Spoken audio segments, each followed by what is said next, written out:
Hi guys, so today we're going to be solving literal equations. And by the end of the video, hopefully you can solve an equation for a given variable. Example 1, we want to solve the equation a equals bh for h.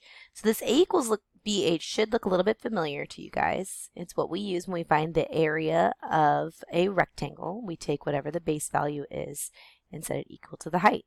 So typically when you've done these problems, you've had both the base and height and you're asked to find area. But I might one day ask you to find the height. And if I do, you need to know what to do with the area and base. So let's come over here to this equation. We can actually manipulate this equation to set it equal to the height.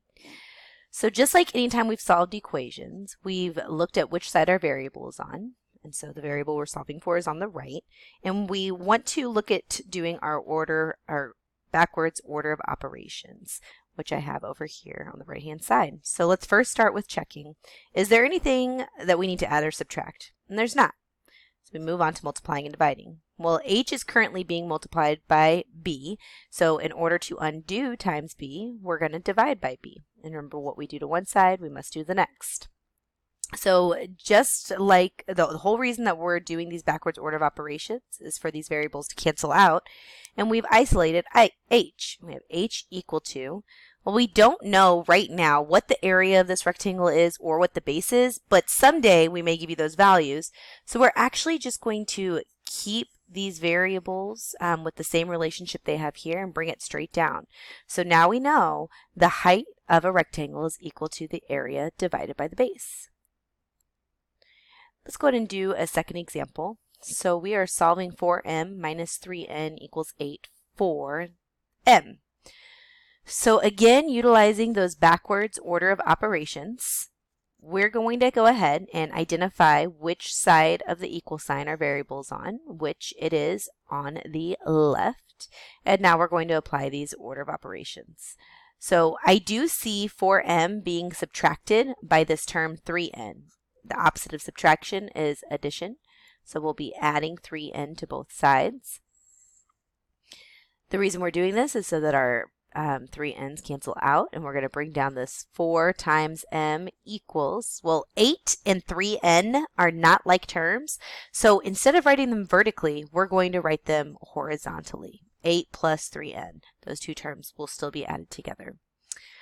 Still working on the side with our variable, going through backwards order of operations. I do see m as being multiplied by 4, and the opposite of multiplication is division.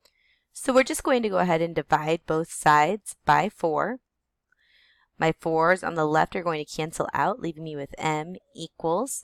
And I'm going to check, is 8 divisible by 4? It is. Is 3 divisible by 4? It's not. So we're going to go ahead and just bring this fraction down as is. There's nothing else we can simplify. And we'll have 8 plus 3n all divided by 4. And we've solved for m. Go ahead and try this problem on your own. Pause the video. Welcome back. Let's run through it. Our variable is on the right-hand side of the equation, so hopefully you started that side. Next, following your backwards order of operations, you should have worked to isolate n by subtracting 6p on both sides. Go ahead and pause the video and make that correction if you did not do so. Now we're going to go ahead and, since 15 and negative 6p cannot be combined, write them horizontally with that same operation in between. Bring down our 3n and cancel out our 6p's. If you did not have this, pause the video and correct your work, please. Finishing this out, my n is being multiplied by 3, and that's next on the backwards order of operations. So we're going to divide both sides by 3. And now this is the part where maybe you need to make a correction. So 15 is divisible by 3, and so is negative 6p. So we're actually going to simplify these by taking 15 divided by 3 first, which gives us a 5, and then negative 6p divided by 3 is negative 2p. Bring down our equal sign, our 3 cancels out, and we're left with an n. If you still have questions on this you try, please bring them to class tomorrow. We still have another example. So for example 3, we have the formula for the circumference of a circle where c is circumference and the r is the radius, and we want to solve for r. So we read this as c equals 2 times, the symbol is pi, times r. Pi, pi, it's a Greek letter, is an estimate for 3.14, which has to do with some ratios within a circle. So since r is being multiplied by 2 times pi and there's no addition and subtraction working in that backwards order of operations, we're going to go ahead and undo multiplication by dividing both sides by 2 pi. On the right side, 2 pi's will be, or 2 and 2 will cancel out, so we'll pi and pi. But on the left, we don't know the circumference of the circle, so we're just going to keep that as c divided by 2 pi equals, and now our r is isolated. Now we're actually going to utilize this formula below, and so we're saying if a yo-yo, the world's largest yo-yo, has a circumference of 32.7 feet, we want to find the radius.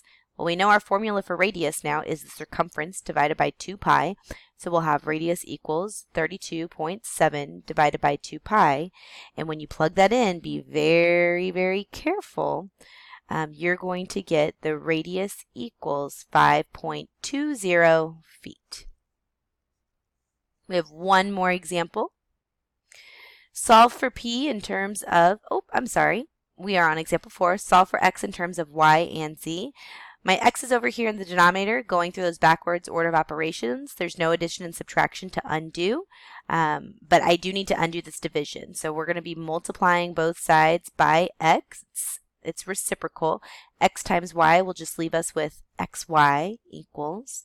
Our x cancels out and we're left with z. Well, we still haven't actually isolated x, so let's keep staying on the step we're on now, so multiplication and division.